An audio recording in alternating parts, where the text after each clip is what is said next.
Democrats on Capitol Hill struggle to unify around their $3.5 trillion spending plan for climate and social programs. Republicans in Illinois push their own crime bill. That's a far cry from the direction Democrats in the state are taking. And Republicans in Iowa say no to a nonpartisan proposal for new political boundaries. We'll get to all of it this morning with Scott Kennedy, Republican Party Vice Chair Robbie Dell, and former Rock Island Mayor Mark Schwiebert, a Democrat. Great to see you both as always. Let's get started with Iowa and its political maps.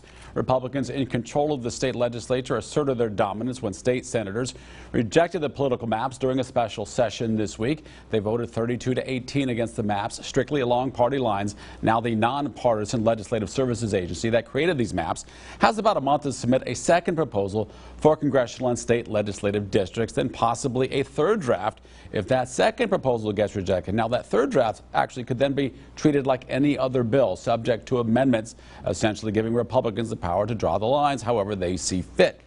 So I brought this up on last week's program with the panel asking whether Republicans would end up drawing the maps in the end. And the Republican, who happens to be from Illinois, touted Iowa as the example of how maps should be drawn and thought it would be adopted without becoming political. Well, it now seems to be political. What's the point of having a nonpartisan commission draw maps if they won't be accepted? Rob? Well, thanks, Jim. And the Iowa Constitution says the district must be both compact and contiguous. The Iowa Code takes it a step further, saying that the compactness of a district is greatest when roughly the length and the width of the district are equal, giving it somewhat of a square shape and trying to minimize the perimeter to the extent possible.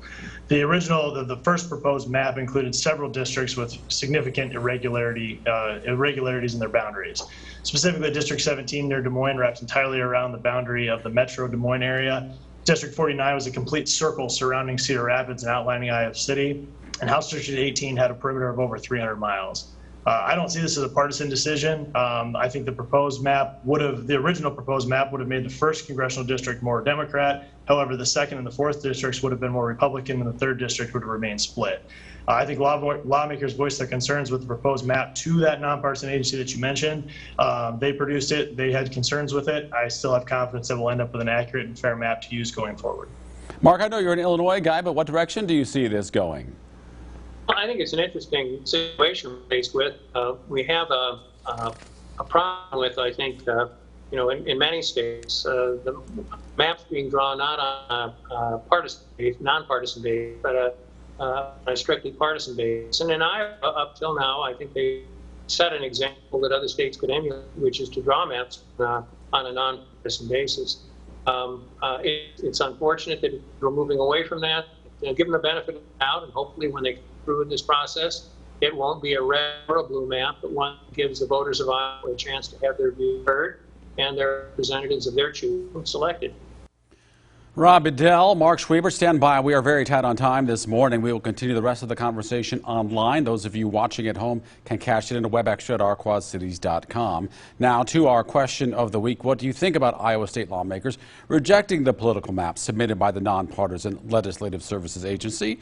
Send your answer by email to fortherecord at WHBF.com or respond to this post on Facebook at the local 4 News WHBF TV page on my page.